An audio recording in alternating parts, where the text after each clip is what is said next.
শেখ মুজিবুর রহমান বক্তৃতা দিয়ে মানুষকে মন জয় করেছিলেন, মানে তার জ্বালাময় বক্তৃতা মানুষকে মন জয় করেছে, কিন্তু তার প্রশাসন দিয়ে তিনি নিজেকে ধ্বংস করেছেন। তার প্রশাসনিক জ্ঞান দিয়ে দেশকে ধ্বংস করেছে, নিজেও ধ্বংস করেছে। শুধু বক্তৃতা দিলে চলবে না, তাকে কার্যক্রম পরিচালনা করার জ্ঞান থাকতে হবে। আবার বিপরীত দিকে দেখুন, আমাদের শহীদ রাষ্ট্রপতি জিয়াউর রহমান বক্তৃতা দিতে জানতেন না, কেননা উনি সার্বদায় পড়ালেখা করেছেন, তার ইংলিশ মিডিয়ামে লেখাপড়া করেছেন ছোট শৈশব থেকে, তো ইংলিশ ভালো বলতে পারতেন, কিন্তু বক্তা হিসেবে ভালো ছিলেন না। কিন্তু তার সততা এবং কর্মদক্ষতা তাকে চিরদিন মানুষ মনে রাখে। আর শেখ মুজিবকে 20 বছরের মাথায় মানুষ ভুলে গেছে, মানে স্বৈরাচার হিসাবে দেখেছে। এটি বাস্তবতা। তো সুতরাং আমার মতো বক্তৃতা দিলে লাভ হবে না, কাজ করতে হবে।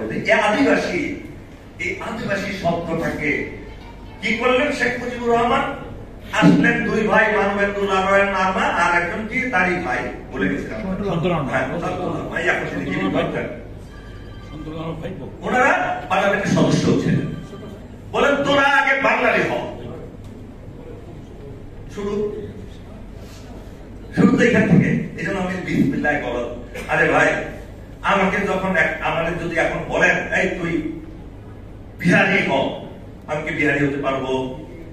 আপনি মারনাকে কিভাবে বলেন সে বাঙালি হবে? কিভাবে সে ওই ভাষায় কথা বলে, তার সংস্কৃতি এরকম, তার ধর্ম এরকম। যদি বলতেন তোরা আগে বাংলাদেশি হ, তাহলে সেটা এটা জুৎসই হতো যে না ঠিক আছে এই বাংলাদেশি হতে পারলেই সব সমস্যার সমাধান, তাহলে আমার সাথে মিশে যেত। কিন্তু সেটি আমরা ভুল করেছি শুরুতে। এই দেশের 1947 সাল নয়, সেই 1757 সাল থেকেই তারা চরমভাবে, আমি তাদের জায়গায় হলে আমিও তাই করতাম, কেননা তারা সংখ্যাগরিষ্ঠ ছিল, দীর্ঘ 1000 বছর সংখ্যাগরিষ্ঠরা তাদেরকে শাসন করেছে। এটা তো স্বাভাবিক। এই থেকে শুরু। এই ভূখণ্ড তারা চায়নি। 55,126 বর্গ মাইল। 1947 সালের 14 আগস্ট কিছুই ছিল না, আর্মি ছিল না, নেভি ছিল না, এয়ারফোর্স ছিল না, পুলিশ ছিল না, প্রশাসন ছিল না, সিএসপি অফিসার ছিল না, ডাক্তার ছিল না, ইঞ্জিনিয়ার ছিল না, শুধু ছিল ভূখণ্ড এবং মানুষ। ইন্ডিয়ার 17 আগস্ট শ্যামাপ্রসাদ মুখোপাধ্যায়ের বাসায় একটা গোপন মিটিং হলো। জওহরলাল নেহেরু থেকে শুরু করে শীর্ষ পর্যায়ের সব নেতারা ছিলেন। আর শ্যামাপ্রসাদ মুখোপাধ্যায়কে এই যে আরএসএস দেখছেন, আরএসএস এর প্রতিষ্ঠাতা, যে এই যে আমাদের দেশের ভিতরে একটা দেশ হয়ে গেল, আমাদের অসুবিধা হয়ে যাবে, টিকতে পারবো না তো। লাল সাদা দাড়ি সবাই বয়স্ক চিন্তায় পড়ে গেল, কি হবে? হায় হায়, এই 55,126 বর্গ মাইল দেশটা যদি টিকে যায়, তাহলে তো আমাদের অস্তিত্ব বিরোধ হয়ে যাবে। 7 সিস্টার ছিল না, তখন 3টা সিস্টার ছিল, শেষ হয়ে যাবে। তখন পরামর্শ দিলেন শ্যামাপ্রসাদ মুখোপাধ্যায়। আমি অথরিটি নিয়ে কথা বলছি, চ্যালেঞ্জ করতে পারেন আমাকে। বলেন চিন্তার কোনো কারণ নাই। আমাদের ঢাকা বিশ্ববিদ্যালয় আছে, যেখানে 90% হলো হিন্দু ছাত্রছাত্রী, শিক্ষকরা হিন্দু, এবং সংস্কৃতি আমাদের, বাংলা ভাষা আমাদের, রবীন্দ্রনাথের থেকে শুরু করে বঙ্কিমচন্দ্র, শরৎচন্দ্র, যত লেখক আছে 99% হলো আমাদের লেখক। উসপরনে এই সংস্কৃতি চালায় দেওয়া সমানে বাঙালিরা যদি মোহিত হয়ে যায়, এটা হলো 1 নাম্বার। 2 নম্বর সিদ্ধান্ত নিল মুসলিম লীগের বিপরীতে রাজনৈতিক দল এবং ছাত্র সংগঠন গড়ে তোলো। Please close the mobile. Muslim লীগের বিপরীতে রাজনৈতিক দল এবং ছাত্র দল গড়ে তোলো। সেকেন্ড পয়েন্ট ছিল। এই দুইটা এজেন্ডা বাস্তবায়ন যদি তোমরা করতে পারো, তারা মোটিভেটেড হবে এন্টি রিলিজিয়াস সেন্টিমেন্ট নিয়ে, এন্টি মুসলিম, এন্টি ইসলামিক সেন্টিমেন্ট নিয়ে তারা গড়ে উঠবে। যেই কথা সেই কাজ, সেই দুইটা সিদ্ধান্তের মধ্যে এখনো পড়ে গেছে, আমরা এখনো আছে। আওয়ামী লীগ কিন্তু এই দেশের দল নয়। আওয়ামী লীগ ইন্ডিয়ার অর্থায়নে প্রতিষ্ঠিত হয়েছে, শতভাগ সত্য কথা। ছাত্রলীগ 4 জানুয়ারি ঢাকা বিশ্ববিদ্যালয় 1948 সালে 4 জানুয়ারি প্রতিষ্ঠিত হয়েছে। আপনারা জানেন কি জানেন না আমি জানি না, কার টাকায় দিয়ে? তখনও মিলিটারি প্রতিষ্ঠিত হয়নি। যখন এই সন্ধির কথাটা, এই গোপন চক্রান্তের 2টা পয়েন্ট ছেড়ে ফেললো পাকিস্তানি অথরিটি, তখন তার এত গোপনীয়তা ছিল না। ওইখানে আমাদের বাঙালি একজন উপস্থিত ছিলেন, যিনি এখন আল্লাহ জীবিত রাখছেন, 114 বছর বয়স তার। চলে গেল পাকিস্তানে immediately. Ayub Khan, brigadier general Ayub Khan ছিলেন সেই সময় পাকিস্তান আর্মিতে খুব প্রফেশনাল একজন অফিসার। স্যারকে জিজ্ঞেস করেন, স্যার হয়তো সময় পেলে বলবেন। সে কিন্তু খুবই দক্ষ সেন্ট্রাল কমিশন অফিসার ছিলেন। তাকে একটা ব্রিগেড ক্লাস সৈন্য দিয়ে এই ইস্ট বেঙ্গলে পাঠানো হলো। আপনারা বলেন আমার ইস্ট বেঙ্গল কি? তখন এটার নাম ইস্ট পাকিস্তান হয় নাই। আপনি এদেশের মানুষের নাম, সাইকিক, টোন, রিদম বুঝবেন না, একই পরিণত হবে। আপনি যত রক্ত দিতে পারেন না কেন। আর এদেশের যেভাবে শকুনের থাবা লেগে আছে আষ্টে পৃষ্ঠে, আমি বোঝাতে পারবো না। আমি এটাকে হোস্টাইল ইন্টেলিজেন্স সার্ভিস বলতে চাচ্ছি। এটা আপনি র বলতে পারেন, এটা আপনি শুধু র এককভাবে নেই। এখানে মোসাদ আছে, এখানে আরো কিছু পৃথিবী আছে, এবং আরো একটা স্পেশাল ইন্টেলিজেন্সের কথা বলবো আজকে। বলে রাখি আমি আপনাদের সবাইকে, ওই কোরআন সুন্নাহর আলোকে দরজা আসবে। দরজার একটা দল আছে, এই দলের নাম আমি উচ্চারণ রাখি আজকে। এরা সকল ইন্টেলিজেন্স এজেন্সির পাল। এরা হলো ইলুমিনাটি। শব্দটা মনে রাখবেন, শব্দটা ইলুমিনাটি। এই পৃথিবী ইলুমিনাটি শয়তান দরজার কথা বলে। এক দলের পিছনে দেখবেন একটা চোখ আছে, এক চোখ আছে। ঢাকা ইউনিভার্সিটির লোগোতে এক চোখ আছে, তো চেন্নাই এক চোখ আছে। যেখানে এক চোখ দেখবেন এটা দরজার চোখ। আলটিমেটলি দরজার পৃথিবী শাসন করবে। আমরা হয়তো সেই দিকে আগে যাচ্ছি। আমি এটা নিয়ে কথা বলবো না, এটা ডিফারেন্ট কথা, ডিফারেন্ট আলোচনা। শুধু মনে করে রাখলাম ইলুমিনাটি পাপের বাপ, এরা শয়তানের বাপ, এরা শয়তান, জীবন্ত শয়তান এই পৃথিবীকে নিয়ে গেছে। সেখানে আমরা গিয়ে শিকার। আমি চিটাগং হিল ট্র্যাক্স কথা বলবো। চিটাগং হিল ট্র্যাক্স আমি 3 বছর রুমাতে ছিলাম, প্রত্যন্ত এলাকায়, যেখানে মানুষ কাপড় পরে না। আপনি আশ্চর্য হবেন, যারা কাপড় পরতো না কখনো, আমি বান্ধবন থেকে আপনি যদি ডিগ্রি চান দেখবেন অসংখ্য চার্জ কামাও। এটা তাহলে কিভাবে হচ্ছে? ওখানে ধর্মান্তরিত হচ্ছে। কোনো পাহাড়ি তো কথা বলছে না, ওদেরকে খ্রিস্টান বানানো হচ্ছে। কেউ তো কথা বলছে না, কোনো পাহাড়ি তো প্রতিবাদ করছে না। আমাদের গত সপ্তাহে আমাদের রাওয়াতে একটা সেমিনার ছিল। আমি পার্সোনালি ব্রিগেডিয়ার জেনারেল তুষারকে রিকোয়েস্ট করেছি, ওনাকে বলেছি, ওনাকে পয়েন্ট ব্ল্যাঙ্ক ওনাকে জিজ্ঞেস করেছি, এই যে ধর্মান্তরিত হচ্ছে, আপনারা তো কোনো কথা বলছেন না, প্রতিবাদ করছেন না। আর আমি যেরকম হিট ট্যাক্স থেকে আমি সেখানে হয়ে যাই, আপনি এখানে বাসাবাড়ি করবেন, বিসিএস অফিসার হবেন, আপনি আর্মি অফিসার হবেন, আপনাকে আমি কিছুই বলতে পারবো না, আপনি সবই জেল করবেন। কিন্তু আমি যেরকম হিট ট্যাক্স থেকে আমি সেখানে হয়ে যাই। আপনি ঢাকাতে জায়গা কিনছেন, আপনি কিছুই হচ্ছেন না, আপনি আমার সাথে প্রতিবেশী, আমি ওখানে সেটলার। কেন? এটা একটা মানচিত্র। কারণ হক বলে গেছেন বাঙালি বলে তো বাঙালি না। এটা বঙ্গবন্ধু শেখ মুজিব, উনি রাঙামাটি একটা প্রোগ্রাম করেছিলেন, একটা বিশাল জনসভাতে ওই প্রথম বাঙালিদের শুরু করছে। ওই বাঙালি সমস্ত পাহাড়ি তারা গেছে, আমরা বাঙালি হই, ওই প্রতিবাদ তারা শুরু করবে। কারণ তাই এটা আরেক কারণ। আমি অত কিছু বলতে চাই না। আমি যেটা বলতে চাই, চিটাগং হিল ট্র্যাক্স যে বললাম, এটা আমাদের পার্শ্ববর্তী রাষ্ট্রের খাওয়া আছে, প্লাস আমাদেরকে যে ধর্মান্তরিত করা হচ্ছে পাহাড়ি থেকে, ওদের খাওয়া আছে, ওদের পরিকল্পনা আছে, সুন্দর প্রসারের পরিকল্পনা। যে মোরগ কাপড় করতো না, সেই মোরগ ৮৬,০০০ টাকা দিয়ে গয়া দিয়েছে। পাহাড়ে পাওয়া যায় গয়া, মহিষের মতো দেখা যায় গয়া, কিন্তু পাওয়া যায়, অনেকে পায়, যে লবণ হয় তার ঘরে আসে। তো ৮৬,০০০ টাকা আমি মোরগকে জিজ্ঞেস করলাম, তুমি ৮৬,০০০ টাকা কোথায় পেলে? বলে কি, বড় সাহেব পাইয়ে বড় সাহেব পাইয়ে। আমি কিভাবে পাইলাম বলো আমাকে? আমি তো জানি কিভাবে পাইছি, আমি তো জানি, মানে আমি তো ইন্টেলিজেন্স করতে পারি, ইনফরমেশন ইন্টেলিজেন্স বানাতে পারি। আমার তো বোঝা শেষ। আমি যতগুলো চার্জ দেখলাম, যেখানে ঝুমঘর ওরা বাঁশ কাটতে বানায়, সেই ঝুমঘর এখন বিল্ডিং তে বানানো, ইটের ঝুমঘর। এটা কোথেকে টাকা আসে? কেউ না কেউ পেমেন্ট করে। আমরা অনেক ষড়যন্ত্র শিকার, বিশ্বাস করেন। এই যে এখন বর্তমান পরিবেশে আসে, আমি চিরকম আমার একটা রিকমেন্ডেশন আছে। আমি নেগেটিভ কথাটা বলতে চাই না, আমি বলতে চাই ওরা আমার ভাই। আমরা একটা মানচিত্রে বসবাস করি, এক মানচিত্রে আমরা সবাই বাংলাদেশি। ও পাহাড়ি কথা বলে, আমি বাংলা কথা বলি। ও আমার সাথে পড়ছে, ও আমার সাথে অফিসার আছে, জেনারেল পর্যন্ত আছে, যেমন অনুপ কুমার চাকমা, উনি অ্যাম্বাসেডর ছিলেন মায়ানমারে।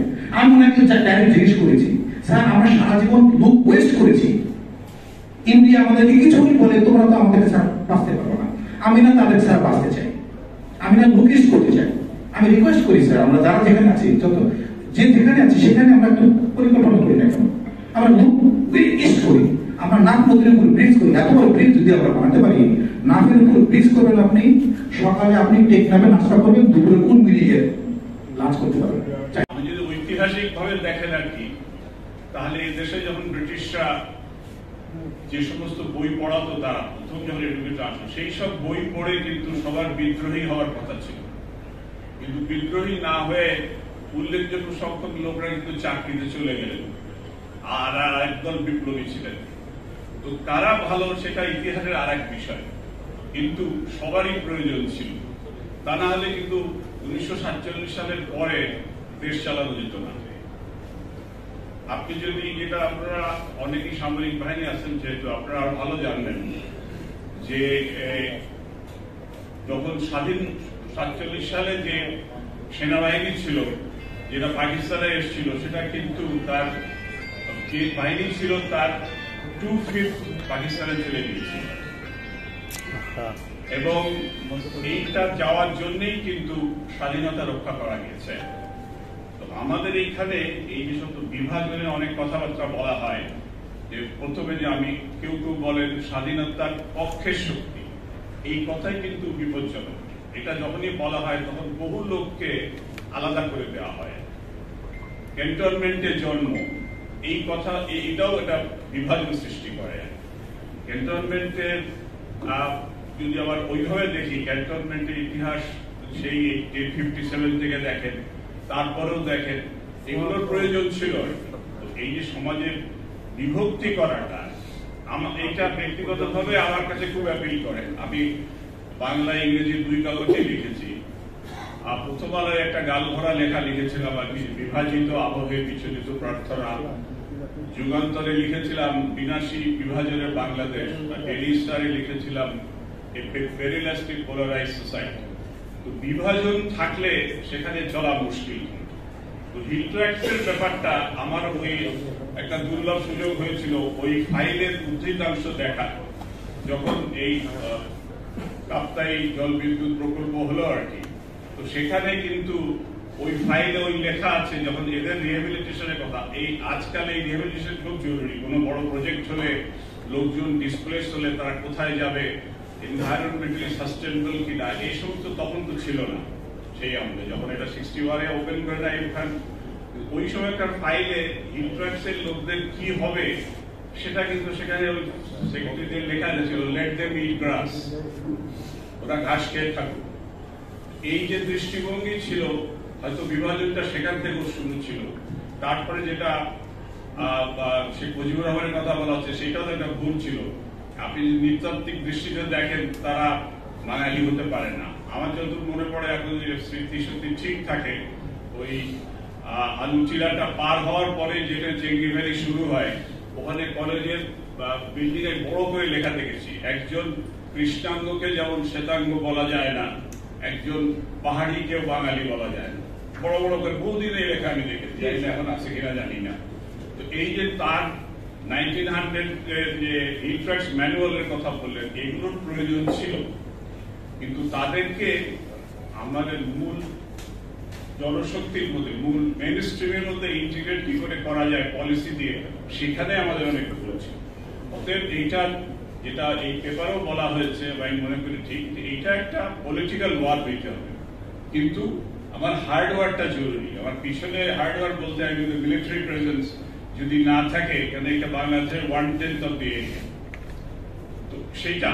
আর আদিবাসীর কথা তো আমরা তো স্বীকার করি না, আমরা ক্ষুদ্র নৃগোষ্ঠী বলি, এবং সেটা তার কারণ এটা পশ্চিমা শক্তির অপরাধ বোধ থেকে এটা আসছে।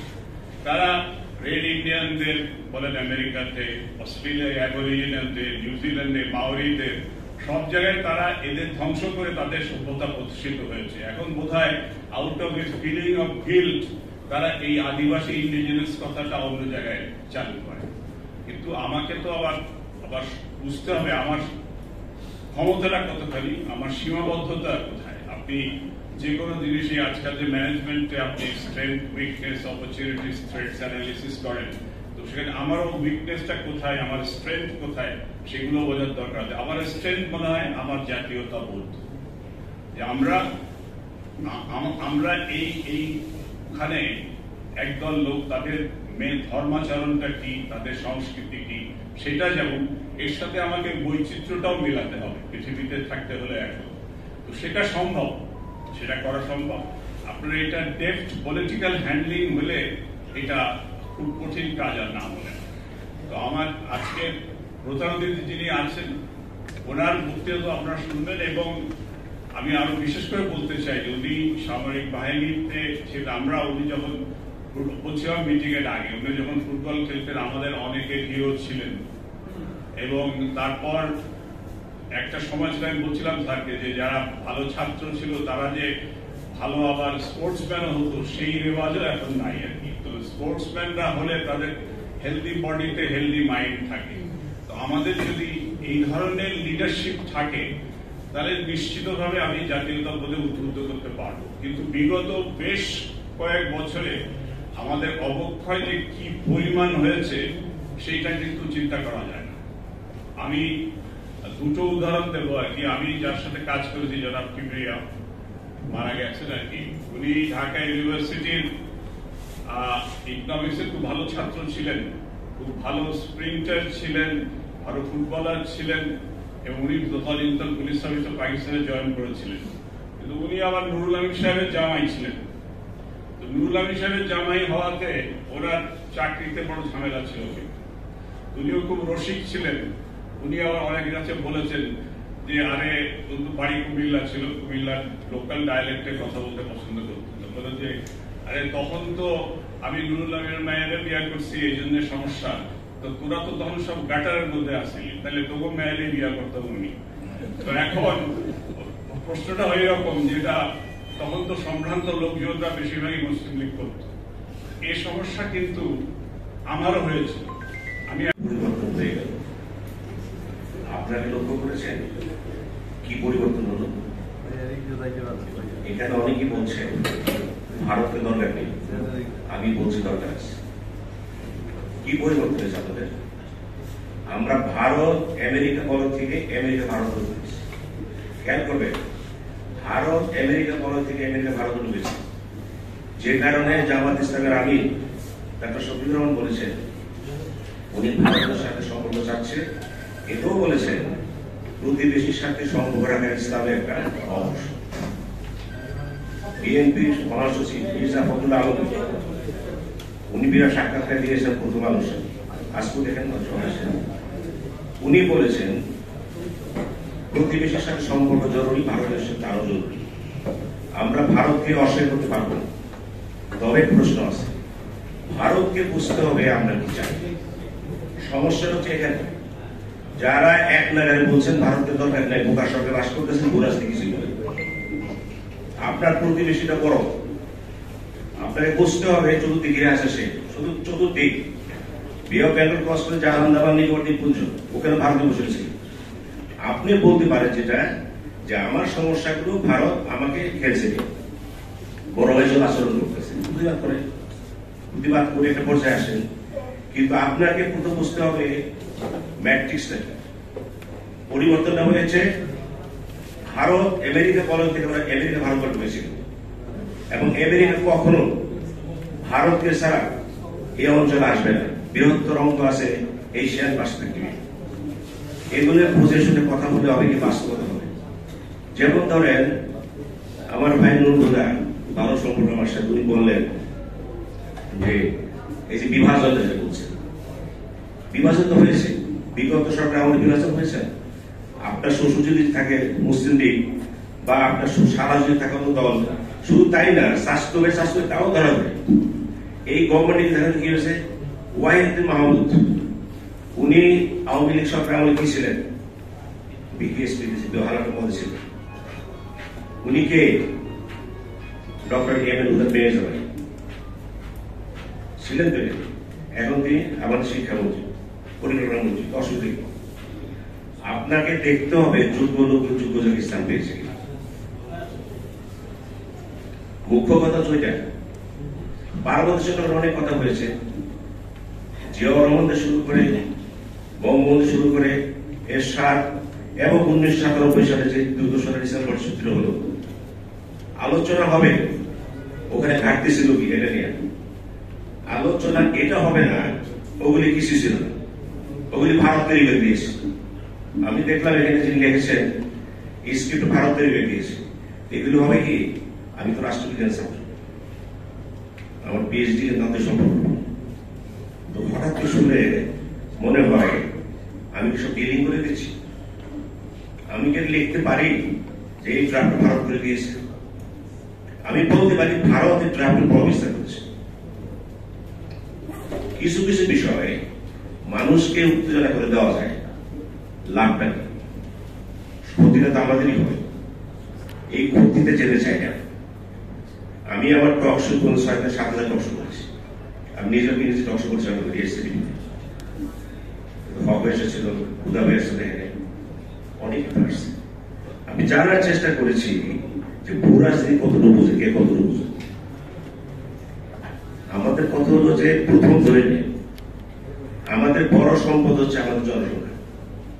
ভারত কোনোদিন বাংলাদেশ দখল করবে না শুধুমাত্র জনসংখ্যার জন্য। এটা সিকিম না, ভূখণ্ড তা বলে না। কথায় কথায় বলে দিচ্ছি সিকিম এটা সেটা বলতেই পারে, যারা বলে তারা বলুক, কিন্তু শিক্ষিত লোকের কেন বলবে? আর সামরিক অফিসে তারাও বলবে না, ব্যাপারটা তাদের মুখস্থ। আমি তো মনে করি সামরিক বাহিনীর সাথে সাধারণ পার্থক্য একটাই, আপনাদের দেশপ্রেম কিন্তু প্রমাণিত, আমার তো প্রমাণিত না। আমি সংকটে কিন্তু পালাইতে পারি, আপনি পারবেন না। রাষ্ট্রটাকে আহ্বান জানাবে, এই জন্য বলা হয় আর্মি নেভার ডাইজ, মৃত্যুর আগ পর্যন্ত চাকরি। এই যে আপনার যে প্রমাণিত যে দেশপ্রেম প্রয়োজনে জান দিতে পারে। আপনাদের কথাবার্তা আমি টকশোতে শুনি, সিদ্ধি ভাই ভালো ভালো কথা বলে ভক্ত ফাটায় ফেলায়, সবই বলে। আমার একটা জিনিস প্রশ্ন আপনাদের কাছে, যেখানে আছে রাষ্ট্রের নিরাপত্তা সংক্রান্ত অনেক কিছু ঘটে, একজন আর্মি অফিসার সেটা টকশোতে বলতে পারে নিরাপত্তা বিশ্লেষণ এই অনেক গোপন তথ্য আছে সামরিক বাহিনী নিরাপত্তা সংক্রান্ত। আমি আগে বলে দেবো, মানুষকে বুঝিয়ে দেবো, ভুল ব্যাখ্যা পাইনি। আমি এটা প্রতিবাদ করছি যে টকশোতে বলে না, এটা বলতে চাই না। সমস্যা হচ্ছে এখানে পার্বত্য চট্টগ্রাম নিয়ে প্রথম স্বীকার করে নেন এই পর্যন্ত যা কিছু করা হয়েছে, মেজর প্রশ্ন করা হয়েছে 1997 সালের 2 ডিসেম্বর। হ্যাঁ, ভুল ত্রুটি ছিল, এইবার যারা এসেছে সংশোধন করে। আপনি you can start from the zero, আপনি শুরু থেকে শুরু করবেন, তা তো পারবেন না। সুতরাং সবার স্বীকৃতি দেন, যা কিছু ঘটেছে সেখানে কিছু গাফিলতি ছিল, ত্রুটি বিষয় ছিল, আমরা চাই সংশোধকরা চোখের বিচার নিয়ে আসতে, জাতির উপকার দেশের উপকার হবে। আইন শৃঙ্খলার অনেক কথা বলা হয়েছে, এসব পুলিশ নিয়ে কথা হচ্ছে। পুলিশের সাথে আমার সম্পর্ক আছে, আমি পুলিশ স্টাফ কলেজ 7টা পুলিশ একাডেমিতে বিভিন্ন স্টেশন আমি বলছি, আমি ওদের সেন্টিমেন্টটা জানি। আপনি পুলিশের কি করবেন, কি সমস্যা করবেন আপনি?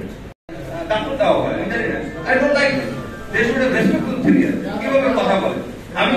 আমার কথা হলো সিনিয়র সিনিয়র, সেটা জ্ঞানে অভিজ্ঞতায় প্রকার।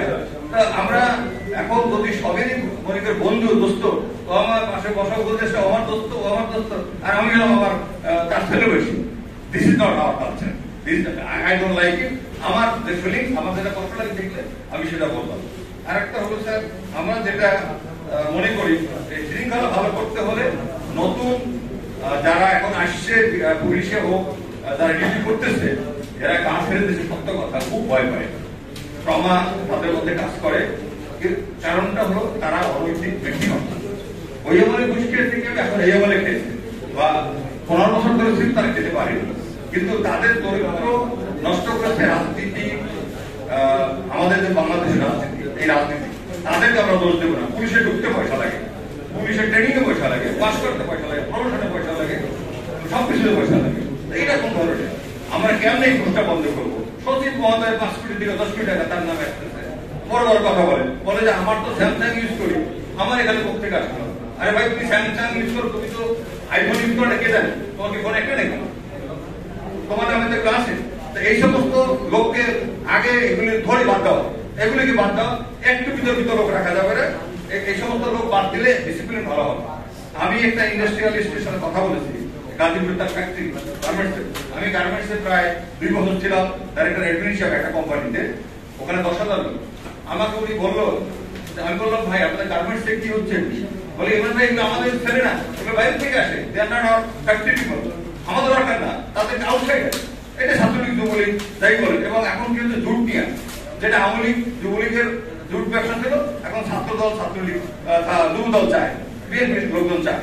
তো এখন ওইটা নিয়ে মারামারি কাটাকাটি হচ্ছে।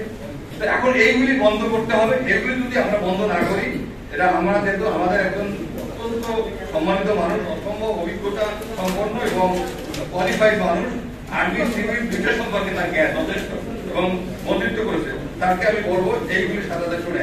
আর ঘরভেদি বিভীষণ আমাদের যারা ইন্ডিয়া শত্রু, আমি জানি আমার তার শত্রু, যে তাই বলো চীনা ভাই যে ফিলোসফি দেয়, আমি ঠিক আছে ওনার ফিলোসফি, আমার philosophy I know my enemy. India আমার দেশ দখল করবে না, এই কনক্লুশন আমি যেতে পারি না, এই কনক্লুশন আমরা যেতে পারি না। কারণ এই যুগে রাশিয়া ঢুকেছে ইউক্রেনে, সুতরাং আমাদেরকে মনে রাখতে হবে এনিমিকে খাটো করে দেখা কোনো উপায় নেই। ভারত কখনো বাংলাদেশকে শান্তিতে থাকতে দিবে না যদি তাদের পুতুল সরকার, তাদের মদত পুষ্ট, তাদের সাপ করে এরকম সরকার দেশে না থাকে। সুতরাং তারা হাসিনাকে পছন্দ করেছে, আওয়ামী লীগকে পছন্দ করেছে, এটা আমার 100-100 এবং তারা কথাই প্রকাশ করেছে বিভিন্ন সময়। সুতরাং আমাদের উচিত হবে বিএনপির মধ্যেও যারা ওই ইন্ডিয়ান মাইন্ডেড, ওই যে আমি দেখলাম কথা বলে অনেক মনে হয় কি ভারত তাদের প্রভু, এখনই তারা আমার একটা আন্ডারস্ট্যান্ডিং হয়ে গেছে। আরে ভাই psychologically how can you lose the battle without fighting a battle? এত সোজা নাকি? 20 কোটি মানুষ, এটা বুঝতে হবে। আমাদের স্ট্রেংথ আছে, আমাদের ইয়াং জেনারেশনে, আবার ইয়াং জেনারেশন সম্পর্কে আমাদের ধারণা খুব রং ছিল, উই আর কারেক্ট, যে আমাদের এই ভুল ধারণা ভেঙে দিচ্ছে তারা।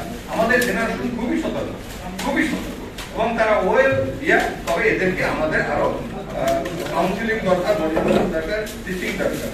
আরেকটা আমি একটু বলবো, যেটা সামান্য অনেক কথা হয়ে যাবে, সবাই এখানে হয়ে আছে, আমি